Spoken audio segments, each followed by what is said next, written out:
గృహంలో గోవిందనామం ప్రతిధ్వనించాలి. గోవిందనామ సంకీర్తనంతో మీ గృహం ప్రతిధ్వనించి పవిత్రం కావాలి. లేకపోతే అది క్రూరముగాలు నివసించే గుహతో సమానం. మన దేహము నివసించడానికి ఒక గేహము అవసరం. అయితే దేహము కూడా ఒక గేహమే. ఈ గృహంలో కూడా గోవిందనామం ప్రతిధ్వనించాలి. లేకపోతే మానవ దేహము మట్టితో సమానం.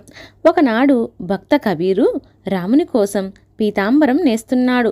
ఒంటరిగా మగ్గం దగ్గర కూర్చొని రామ్ రామ్ రామ్ అంటూ నేత పని కొనసాగించాడు.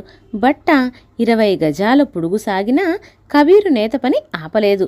నేత అనే తపస్సు ఆగకుండా సాగిపోతూ ఉంది. శ్రీరామచంద్రునికి ఉద్దేశించిన పీతాంబరం పొడుగైపోతుంది. తన ఇష్టదైవం కోసం చేస్తున్న పని వల్ల కలుగుతున్న ఆనందమే ఆ మహాభక్తునికి నిద్రాహారాలు. అదే అతని ప్రాణాన్ని నిలిపింది. తరువాత అతను రామాలయపు పూజారి దగ్గరకు వెళ్ళి తాను నేసిన పీతాంబరంతో శ్రీరాముని విగ్రహాన్ని అలంకరించవలసిందిగా అర్థించాడు.